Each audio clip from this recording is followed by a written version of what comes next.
ready, set, let's go. Yes, sir. Come on.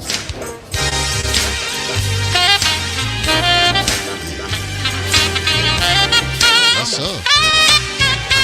Friday night. It's Friday night live. It's Friday night. Yeah. It's Friday night with Cat Carter. It's Friday night. It's Friday night. Yeah. It's Friday night. What? It's Friday night with Come on. Cat Carter. It's Friday night. It's Friday night live. It's Friday night. Yes, sir. It's Friday night with Cat Carter. It's Friday night. Come on. It's Friday night. It's Friday night live. It's Friday night with Cat Carter. With Cat Carter. Come on. With Cat Carter. With Cat Carter. With Cat Carter. Hey, welcome to Friday Night Live. I am your host, Kat Carter. How is everybody doing on this Friday night? Well, I tell you what, if you are like me, I have had a trying week.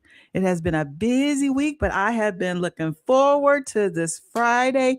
One of my favoriteest artists is back. The last time he was here, I think it was like right after COVID, maybe. It's been about maybe 3 or 4 years. The bass master is in the house. Yes, he is. We giving the bass some tonight. Yes. And who be fitting to do that? Mr. Russel Blake is here. Yes, I am just so excited. So, Friday Night Live is a positive platform where we come to inform, innovate, and inspire. So I hope that you have your beverage of choice, whatever it is, water, juice, tea, because I'm about to bring him on and I have kidnapped him for the entire hour. Yes. Are you all ready? Please welcome back the bass master, Russel Blake. Oh, wait, where is he at? There he is. Hey, Kat. Russell. Hey, Doc. How you doing? The champ is Can you hear me? here. The champ Can you is hear here. me? Okay. Thank you. Oh my Okay. goodness. I am just so excited to have you here tonight. Oh my goodness. It is Right. such an honor to have you here. I know that you have a tedious schedule and we don't take it lightly when you are able to spend a little time with us. So we've missed you, Russell. It's been too long. Yes, it has. It's good to be back. Thank you for the invitation to come back. Absolutely. Absolutely. Well, let's go ahead and get started because you know how fast this hour goes. Next thing we know, it'll be time to get off. Right. Okay. So who are you without the bass, Russell? Um, it's a good question. A man who continues to explore, a man who continues to evolve, always searching, always being adventurous, always traveling. And I bring all of those elements back to the instrument because we are the sum total of Yeah. our experiences, right? So whatever I'm doing outside of the bass, I bring it back to the bass and just channel it in my playing. Uh, Okay. Do you feel like you chose that instrument, the electric bass, or did it choose you? it actually chose me through my dad. He's the one that first put the instrument in my hands. So it was not my first choice at all. And within 3 months' time of him putting an instrument in my hands, I started working professionally. And that was at 12 years old. So after a period of time, especially at 17 when I started touring, Mm-hmm. um, between 12 and 17, I was playing all the different clubs in New York, playing in Latin bands and jazz groups throughout New York City. But 17 is when I got a big break with Hugh Masekela, the South African jazz trumpeter. And that was my first tour. So before that was off Broadway in New York, Broadway, jazz clubs, all of that. Mm-hmm. But since to your question, the bass actually chose me because once I saw how much money you could make as a musician when I was that young, I said, yeah, I like That this. sealed the deal, didn't it? Yeah, that kind of sealed the deal. It did. Uh-huh. Okay. When you're playing at your best, what does it feel like internally? Um, you're at peace, and you know that you're walking in your purpose, and nothing else matters when you're playing at your best, because you're not only giving to the audience and you're seeing them smile, but you're also being fulfilled. So Mm-hmm. it's like it's a catharsis where it's very symbiotic. You know, they're giving love to you, you're giving love to them. You know, Okay. yeah. What part of your personality comes out when you play the bass? That really depends, to be quite honest. It's very subjective. So it depends on the song. Okay. Because each song is written differently. It's for different motivation, different inspiration. Could be a sad song, happy song, a protest song, a spiritual song. So that part of the song or that aspect of the song brings that aspect of your personality out in I get conjunction it. with the I song. get it. Yeah. Mm-hmm. Mhm. Okay.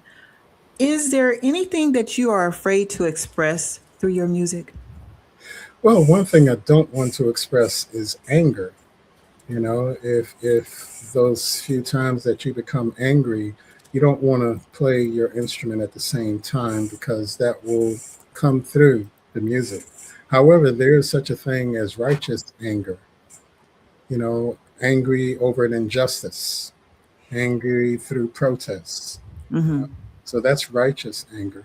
But typically, you don't want to play when you're angry, you know, because you're going to get some very strong notes to come out Mm-hmm. when you're angry, and you're not going to be happy about it in the end. You really want to play when you're feeling calm, when you're feeling happy, when you're feeling meditative, when you're Mm-hmm. feeling intellectual. That's when you really want to play because that's at a time where you can really convey those emotions into the instrument and through the instrument.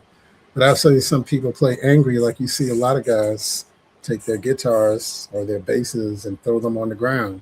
There's a certain genre of music where the guys destroy their instruments, and they're very angry, you know. Mm-hmm.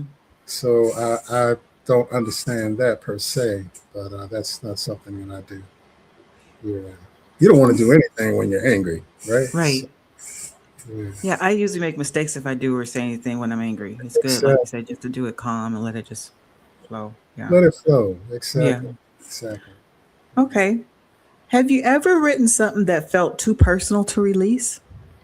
Yes, as a songwriter, um, oftentimes you have the same emotions as everybody else. You have your highs, your lows. There are times where you may become depressed over a certain situation, Mm-hmm. and you put that into the music, and you'll record it, but you know that it's not necessarily for anyone to hear. Sometimes what I'll do is record the resolution of feeling very sad. Mm-hmm. That spirit will come through me in song.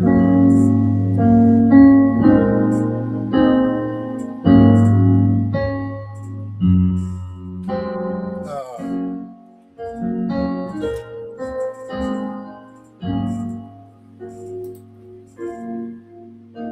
So something like that will come through, and I'll record it so that I can listen to it to help me to go through those states of sadness or depression.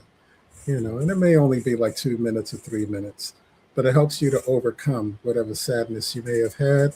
But it's not something that you necessarily want to release to the public Mm-hmm. unless it's a specific song that you feel can help the general public because everybody can identify with those emotions, of feeling sad or feeling loneliness, or solitude, Mm-hmm.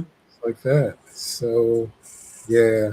But generally speaking, they're like a private pill just for you. It's Mm-hmm. medication just for you, you know, so you don't necessarily release it to the public. Now, I did not know that you could play the keyboard too. Yeah, yeah, definitely. That's how I primarily compose my music is on the That's what keyboard. I was going to ask you. Does it come from the keyboard first and then to the bass, or vice versa, or both? Or Actually, yeah, there's no set rule with songwriting. I mean, you could be mm-hmm. walking down the street and the melody just comes to you and you take it out of the air, or I'll take it out of the air and I'll either apply it to the bass or apply it to the keyboards, the piano. So there's no set formula that I do one over the other. It's whatever comes through. And I self-taught on the keyboard. So yeah. Wow. So do Yeah. you play by ear or do you play by by the notes, by the key, by the musicals? What am I trying to say? Do you play by ear or do you read music or both? Yeah, my formal training came through my dad. He Mm-hmm. taught me how to read music first sight, what they call first sight, that anybody can put any chart in front of you and you're able to read it off like that, Wow. without any rehearsal or anything like that. That's one of the keys and protocols of being a professional, that anybody can call you out of the blue. And if you're a first sight reader, they don't necessarily have to worry about rehearsing you or having practice with you. You can go right on stage, they put the chart in front of you, and that's it. That's how it happened for me when I was fortunate to get the touring at Chaka Khan. Um, I left New York and flew the next morning to St. Louis, and it was the Cool Jazz Festival at Busch Stadium, and Mm-hmm. I never rehearsed with the band. They rehearsed for about a month in LA, but the bass player dropped out at the last minute. I got the call. I never rehearsed with the band, and they put about 17 songs in front of me, and each one of those charts had about 10 pages, and I had to read everything first sight. Oh my goodness. Yeah, so that's why it's so very important. If you're learning to study an instrument, whatever the instrument is, try to obtain some formal training in reading music. If you really want to have longevity and not lose any work, because many musicians have lost work by not being able to read or not having the ability to read first sight. They've lost Broadway plays, they've lost television shows, they've lost movie opportunities, they've lost touring opportunities by not having that ability to read. So it's an asset. It's not a deficit in your toolbox. It's an asset.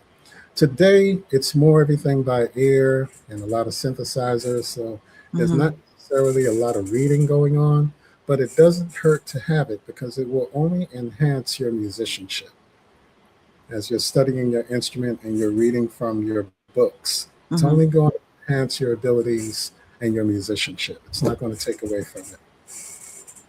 Okay, well, let's listen to one of your projects. The first one I'm going to put up is Tropical Island, Tropical Funky Island.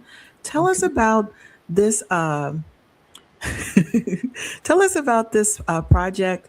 How it came to be. What do you want your what do you want your listeners to get when they hear it? Tell us all about it. We want to know that. We want to know the scoop.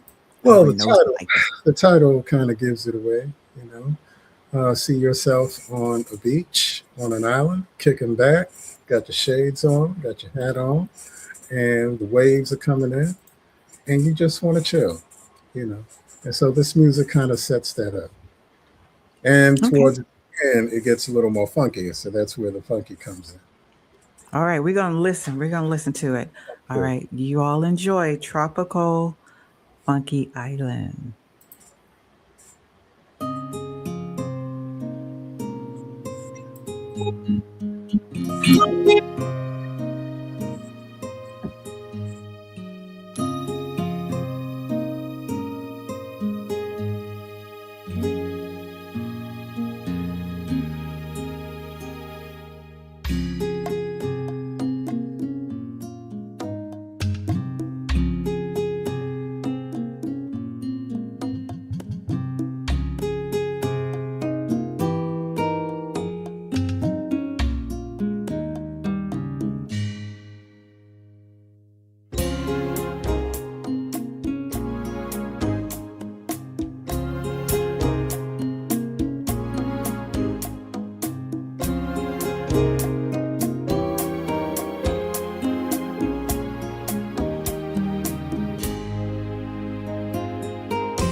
Now, Russell, that was very interesting because it started off real nice and calm. I was like, what is he talking about? This is a real nice. Then I was like, oh. I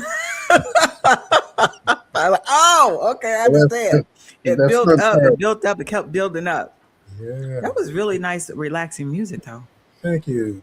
One of Yeah. my contemporary jazz pieces. I write all different types of music, all different genres of music. And I'm very fortunate with that particular song that there's a radio station, a contemporary jazz radio station in Nice, France, Hmm. and they play that song like 12 times a week. Nice. It's part of their theme or whatever. So they play it about 12 times a week. So that's the beautiful thing about music. When a song comes to you and you create it and produce it, you have no idea how far it can go or where it's going to go or who it's going to Hmm. reach, you know? And so all of that comes back in royalties years later, which is Hmm. impressive. But I'm glad you like the song. I'm glad you Yeah, like it's the a song. beautiful song. Did Thank you all enjoy the song? Put some hearts, some likes in the comments. Also, send a shout out. Say hello to Russell and let him know that you're hanging out with him and supporting him tonight. Want to say hello to everyone on Facebook. We got some people on YouTube. We have some people on Twitch coming you. in. We appreciate and we thank you so much. So say hello so we can put you out on the screen so he can see you. Yeah. All right.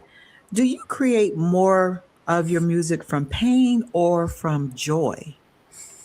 Well, preferably from joy, not necessarily pain. If you look at the world long enough, if you look outside of yourself at the world long enough, you'll see so much pain, that you can play a lot of music. I mean, that's where the blues comes from, right? Hmm. It's a lot of pain, you know. So you want to be able to create, find the beauty in the world and produce it, find the beauty inside of yourself and share it. So I Hmm. would say from joy. Okay. Yeah. What emotion is hardest for you to translate into sound? It's very interesting you asked that question because I was very fortunate to do several jingles as well as have my music in a couple of independent films. So Hmm. when you're working in that genre of commercials and film, it's all about emotion. You have to create music for ambiance and environment, or the director will tell you what the scene is, and the scene could be one of pain, violence, you know, and you have to create music based on either what they show you on the screen or what they tell you. Hmm. So I remember I had pulled up just for that reason of creating music for a film. And I didn't know this that there are 27 distinctive categories of emotion that we as human beings go through. And they Hmm. range from, admiration, adoration, aesthetic appreciation, amusement, anger, anxiety, awe, awkwardness, boredom, calmness, confusion, craving, disgust, empathic pain, entrancement, excitement, fear, horror, interest, joy, nostalgia, relief, romance, sadness, satisfaction, sexual desire, and surprise. And so I say all of that to say one, until you really stop to think about it, these are the range of emotions that we could go through in a given week. All of those emotions. But one emotion, obviously, as a musician and as a songwriter, you don't get an inspiration to write from is boredom, right? There's no Right. real inspiration to write Hmm. from. But every other emotion that I name, you definitely get the inspiration to write for and to write to because you as a human being are going through some of those very same emotions. So Mm. the beauty about music is that you can create your own music if you're a musician or a songwriter to create the solve that you need for your own emotional pain, you know. And little do you know that the same thing you're going through, the general public is going through the same. And the Hmm. beauty about music again is that it transcends language. Hmm. Same music, obviously, that we love here is loved all over the world. Someone may not understand the English language, but they can feel the music. So it's the universal language. Yeah. So whatever emotion you compose or produce that song in, it's going to be felt in another part of the world, even if they don't speak the same verbal language as you. Because rhythm is life, harmony is life, melody is life. Hmm. So, as a musician, you want to be able to be a sponge to soak it all up and then to give it back. Amen. Wow, I mean, that was a good answer. You broke that up. You broke that down, Russell. Oh my gosh, that was a really good answer. All right, you were in a newspaper article, and I really want to hear about your experience. Share your experience with us. What was going on with this? Let me see. There you are, the bass master, electric bass. So, uh-oh. Among the things I do in music, one of them, obviously, as you said, I perform as a concert soloist on the electric bass. Hmm. And I currently have about 485 pieces in my repertoire. Wow. And that's ranging all genres of music: classical, traditional jazz, Brazilian, Latin, reggae, opera, a little bit of everything, and from some of the greatest composers, whether it be Mozart, Beethoven, Stevie Wonder, etc., etc., etc. So Hmm. that particular clip that you showed was advertising a concert that I was going to do in San Diego, and that's where that came from. That was the San Nice. Diego Union Tribune. So it was a great concert. We had a packed house, and that's where that's from. That's where that's from. Nice. Thank you for putting Nice. that up. Thank you for sharing that. I appreciate that. Absolutely. Absolutely. Um, Let me see. When you listen back, no, no, no. Hmm. Scratch. Was there emotion that humbled you? Was there a moment that humbled you musically that you want to share with us? Yeah, I'm humbled right now. Right now, Dr. Kat. You have humbled me right now. Anyway, I was humbled. Dr. Cat. The Yes, beauty about sir. the beauty about music is that no matter who you're about to play with, Um, you have to come on the stage humble because you never know the genius of musician that you may be sitting next to. So I've been very blessed to play with a lot of high profile artists who were geniuses in their own right, and I was humbled by sharing the stage with them. But at the same time, there are a lot of musicians who people have never even heard of, an average musician, but they are geniuses on their Mm-hmm. instrument. So the most important thing as a musician is to always come to the stage humble. Okay, it doesn't matter who you've worked with. You know, what makes a musician great is their humility, not their ability on their instrument, not their resume of who they've played with. I could name drop to you all night long all of the people that I've been blessed to work with, but that's Mm-hmm. not what it's about. Because what I learned from them is that their humility is what surprised me. You know, and I'm talking about world renowned, high profile artists. And the vast majority of them were humble, you know, because sometimes That's a good people that, thing.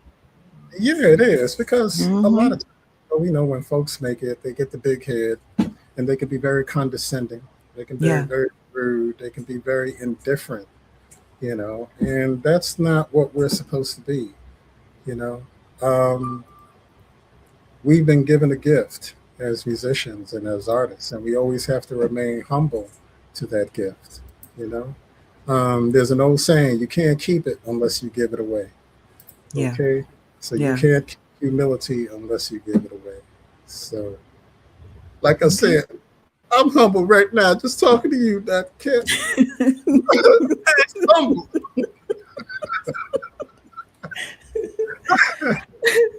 You see what I'm saying? There it is. Yes, That's what sir. it's all about. That's what it's all about. Okay. So I always have a curveball, Uh-oh, here we go. and I got something for you. Here we go. Thanks.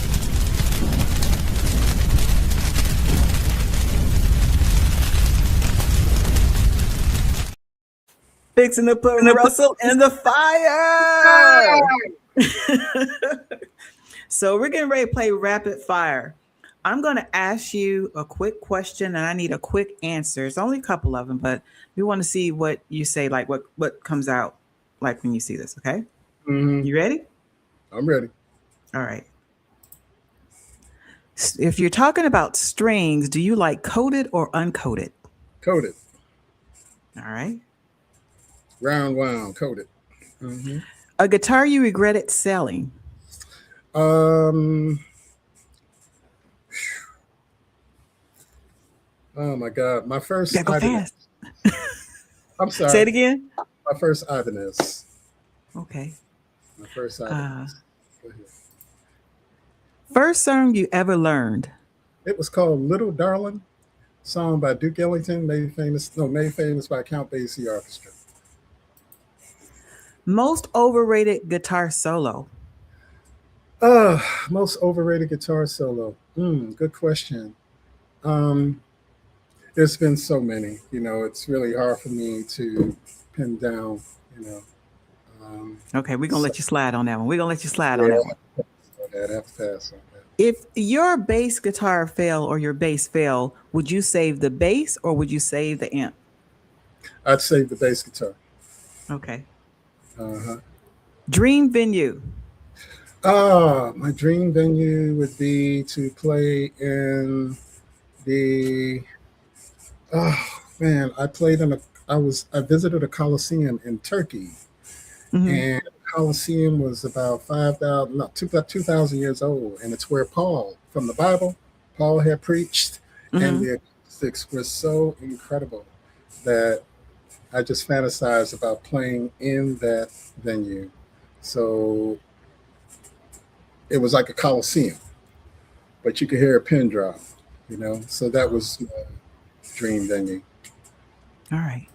Yeah, and I'm going to go back, sneak in, and go back. Okay. All right. All right. Show us your guitar face. Okay, we'll just wait. I always wondered, but I don't think it is. Like some people say, are they doing it on purpose or not? But I think your face just shows the emotions of those feelings of those sounds and things that are going on right there. Because most people that I know Particularly, that playing that bass or any type yeah, of guitar, they got it. yeah, particularly bass players. They have what's called Mm-hmm. bass face. They have what's called the bass face, and it may It's the have to do bass face. the bass face. It may have to do with the low frequencies of the instrument that Mm-hmm. it hits your soul, it hits your stomach, and it shows on your face. Oh So my goodness. I call that the bass face. Okay.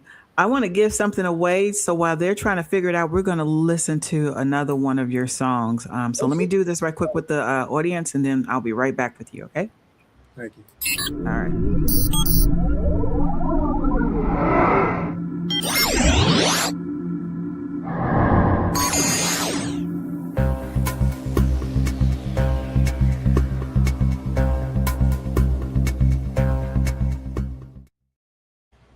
All right.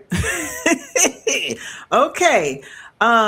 Tonight, our, let's see, we have Barnes and Noble gift card worth $20. That's up for grabs tonight. That's what's up for grabs tonight.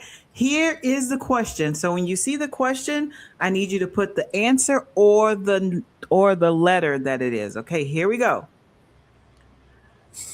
Um, Hold on. A guitar is usually considered part of this family of instruments: woodwinds, strings, percussion, or brass. Put what you think the answer is in the comments. We're going right back to Russell. We're going to find out a little bit later who the winner is. All right. So we need A, B, C, or D. All right. Russell, don't you tell the answers. All right. Okay. So what we got coming up next is Can't Let Go. So tell us about Can't Let Go, because we can already see your bass face. It's the classic from Earth, Wind, and Fire. And among the things that I do on the bass to demonstrate or to affirm my technique on the instrument is that I take popular songs, regardless of the genre, and I learn it Mhm. on the instrument. So this was my take on Can't Let Go by Earth, All Wind, and Fire. right. All right. Let's check it out.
Pay me no Oh, you mind. stop. Why?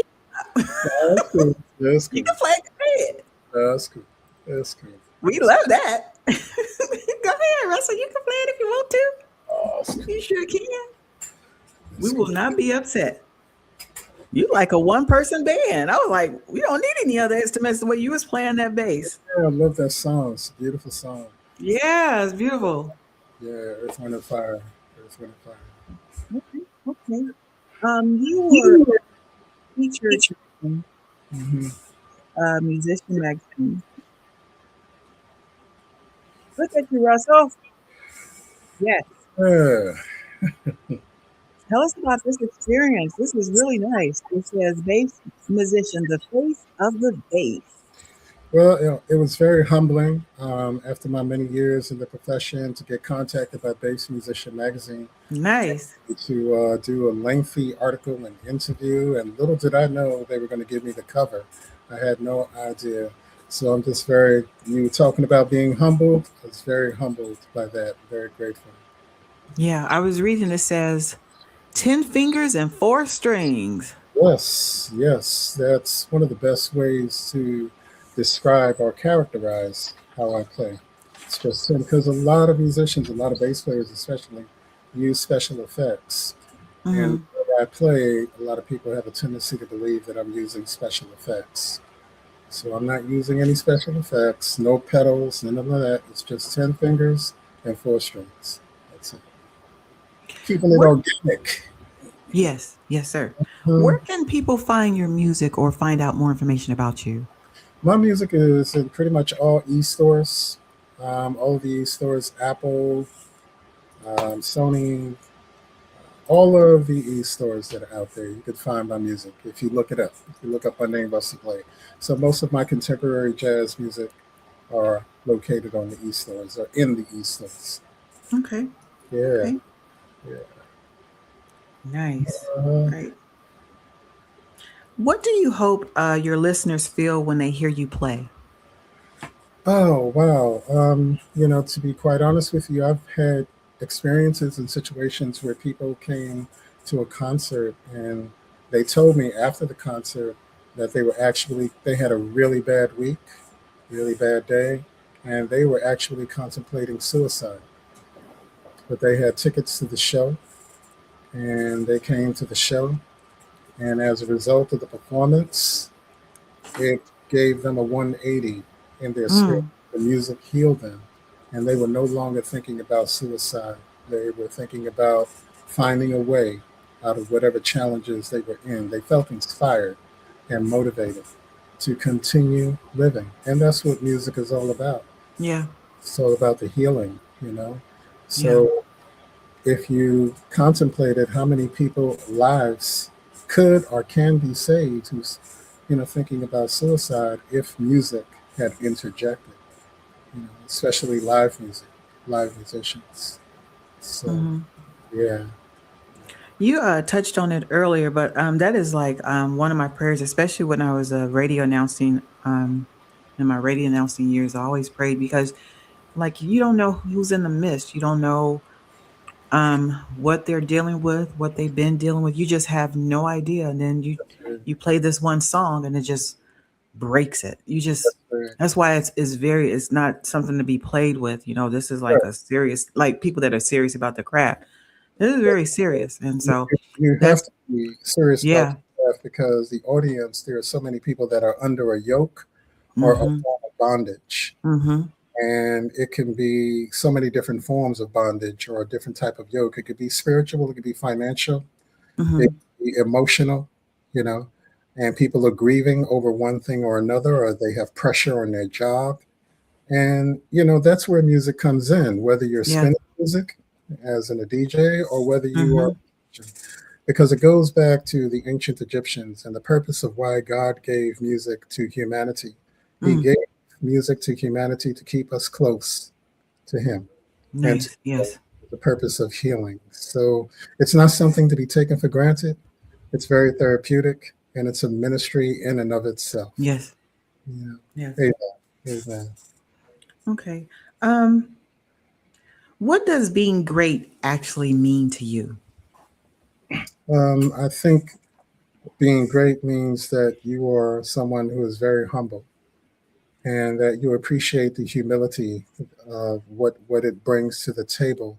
Because some of the greatest, as we were talking about a little earlier, some of the people who are called the greatest and some of the greatest musicians or the greatest artists have a very, very nasty attitude, and they have an attitude that turns people off because they're very condescending, egotistical, and their fame has gone to their head. And that's the last thing you want to happen. So, Yeah. what makes you great is how, humble you can remain in this industry, you know. I have a question from Brian Barzy. He's the musicologist from the Boogie Down Bronx. He said, "Who are some of your musical inspirations?" All right, Brother Brian, what's up? I used to live in the Bronx. All right. Um, my musical inspirations range from Mozart to Jimi Hendrix, John Coltrane, Sonny Rollins, my brother, Alex Blake, bassist.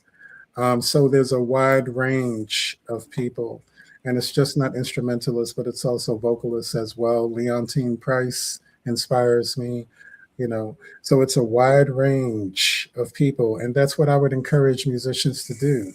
Don't remain one dimensional by staying stuck in one genre of music or listening to only one genre of music. Hmm. Allow hearing and allow your creativity to be inspired by all genres of music. When we look outside and see a garden, we love the garden because of how many different roses and flowers and the variety that's in the garden, right? So it's the same thing with music.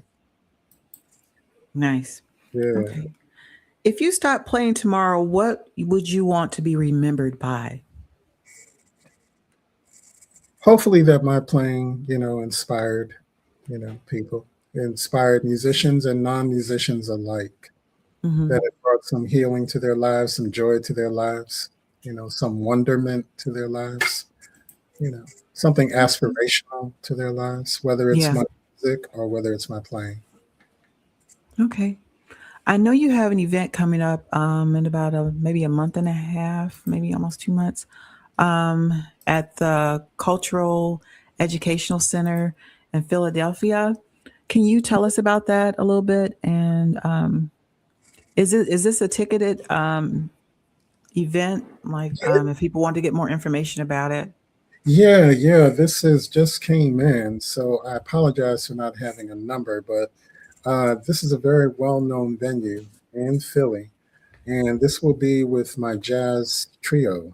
So we'll be playing some traditional jazz as well as my jazz originals. And so you can purchase a ticket at the door. And some links should be coming up where you may even be able to buy the tickets online. But Okay. this is being promoted by a gentleman named Leo Gatson, who has been promoting jazz concerts. Let me see, he's 79 now. He's been promoting since 29. He's been promoting jazz concerts in Philadelphia for the last 50 years. Wow. Yeah, he is definitely the vanguard of jazz promoters in the city of Philadelphia. So I had the Wow. opportunity to meet him after a couple of performances there at the Cultural Center. And we Uh-huh. just continued talking as friends over the phone, back and forth, back and forth. And one day he just called me up and said, "Hey, man, I've seen your work, I've seen your videos, and I'd like to give you a date to come in and do your thing here at the Cultural Center." So Okay. I'm very, very grateful for the opportunity because at this point in my career, to be quite honest with you, I'm semi-retired. I've been doing this for 52 years, so I'm semi-retired, and I'm also dealing with some issues with my hands, osteoarthritis issues, things like that. And Mm-hmm. I think every musician, it comes to a point to that you necessarily don't have anything to prove anymore. If you feel fulfilled within yourself, you don't necessarily need to prove anything anymore. And the business model of the music industry has changed so drastically. Yeah, It's it not has. what it was 30 years ago, 20 years Yeah. ago. It's changed so drastically. And it's such a fight now to just try to getting your music out there. But I am very selective about where I play, when I play. It has to be something that truly resonates with me. And this gives me an opportunity to do some playing live with my own my own music and my own jazz trio or quartet. I haven't decided yet. So Hmm. please come on out, everybody. Cultural Education Center, April 10th, the second Friday of April. Okay. Yeah. Teresa Greenwich says, Dearest Russell, thank you so much for your steadfast integrity to your art and to your delectable faith. Love to you and your beautiful family, friend of Bill Jacobs. Thank you so much, Teresa. There is a beautiful soul right there in upstate New York. And Hmm. Bill Jacobs was a great, great, great musician in New York City who recently transitioned. But he is a jazz vibraphonist and well known throughout the musical community. And Hmm. so Trisha was his partner, to my knowledge. And so thank you so much for your support, Teresa. And Hmm. Bill is still with us. Bill is still with us. Amen. Amen. All All right. right. Let me see. Bonnie says, music calms one's soul. Amen. That's right. It certainly does, Yeah. especially on payday.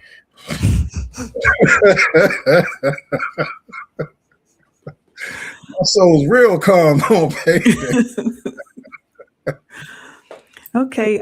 You have a project called Notorious out. Yes, ma'am. And we're going to listen to a project on there, A Good Thing. So give us the background scoop on Notorious and A Good Thing. All right. In my career, I've been produced and created CDs in pretty much every genre: traditional jazz, contemporary jazz, solo CDs with orchestra strings, et cetera, et cetera, et cetera. But growing up, one of my favorite genres was always black rock music. And but I never created a CD dedicated to that form of music, even though I had written many songs for that genre. So Hmm. Jimi Hendrix inspired that for me. Working with people like Nona Hendrix from LaBelle, we would play a lot of black rock music in New York. Several other people like Hiram Bullock, et cetera, et cetera. So I took the time last year to just get in the studio, shut everything else out, and wrote about 15 different songs for this black rock project. Yeah, and produced about 15 different songs. And the one that is the most successful now is a song called A Good Thing. And I just found out the other day it's getting airplay in Norway, in the UK, and several other European nations. And it just shocks me because, as I said, this is my humble little factory here where I create the music. And it's just amazing how far it can go. So I just want to convey to anyone that has a song in their heart, don't underestimate how far that song can go because God put that melody into your spirit, into your heart for a reason. You can't keep it unless you give it away. So find a way to the best of your ability to either find a musician or to learn the piano or to do whatever you can do to try to bring that song to life because you may be pleasantly surprised that song could be worth millions of dollars. You'll be very surprised. But anyway, A Good Thing is the single on All this right. CD, Notorious. All Yeah. right. Let's check it out.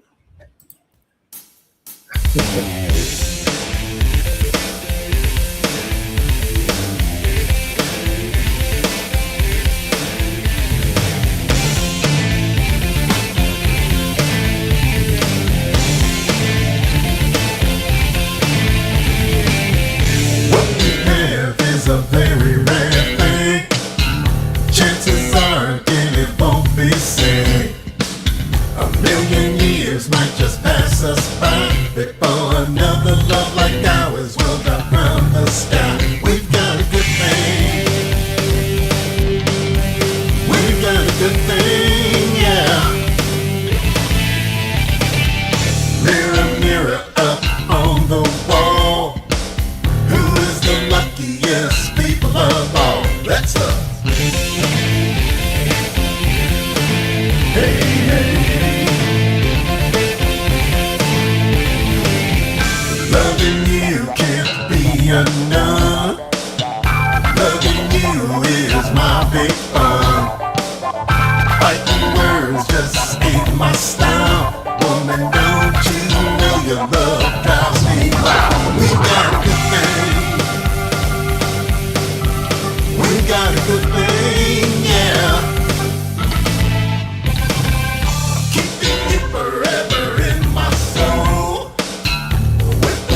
so high I never go.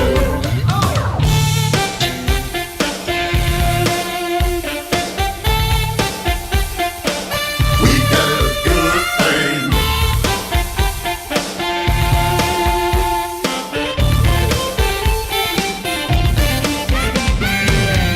Sitting high and looking down on me. You never did because of unity. A million years might just pass us by before another love like ours will drop from the sky. We got a good thing. We got a good thing. We got a good thing. We got a good thing. We got a good thing.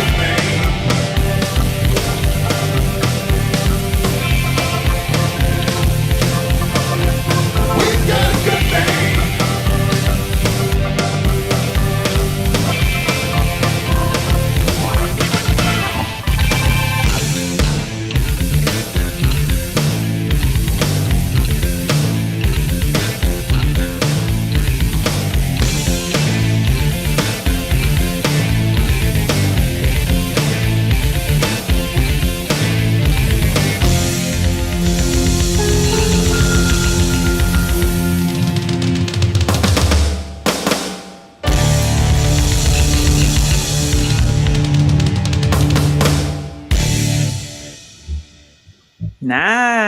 Nice, Russell. Nice.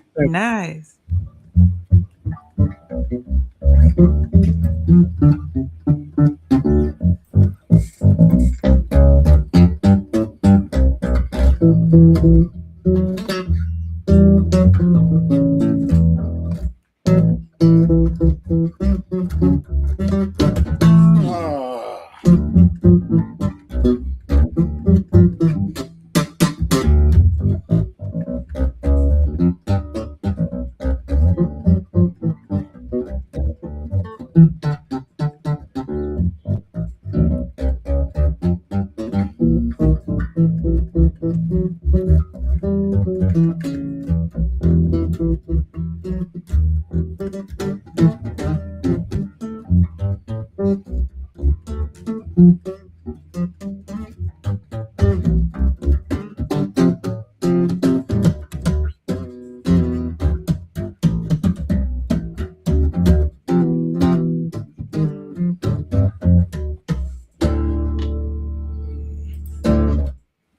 That was Uncle Stevie. I know what that was. That was I Wish.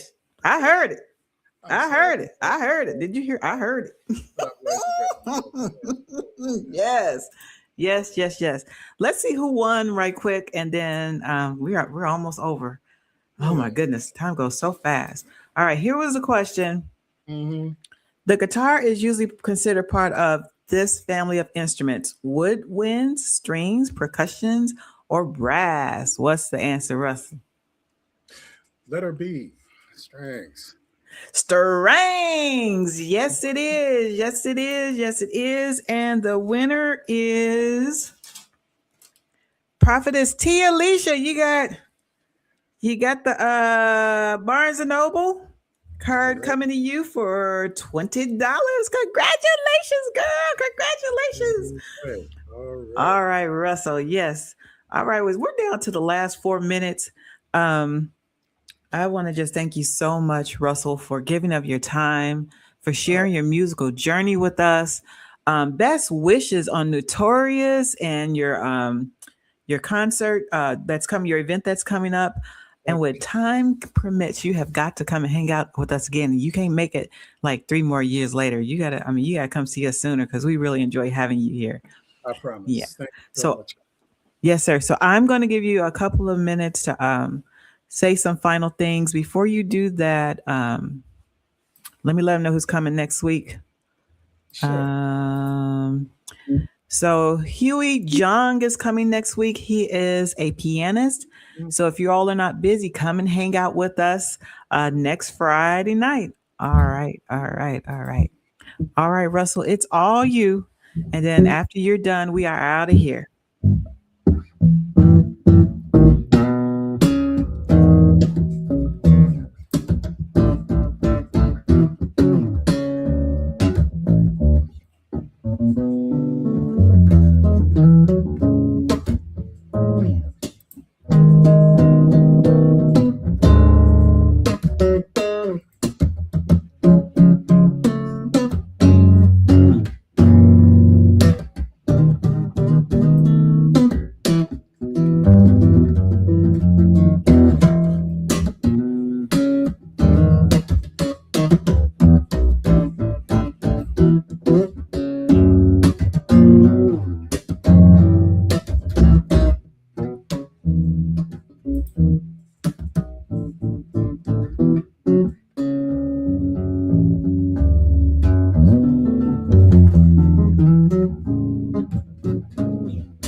You gonna say anything, Russell? We out of here. That says enough. Yes. Yes. Thank you so much, Russell. Thank you. Thank you. All right. Have a good evening. All Take right, care. you guys, we're out of here.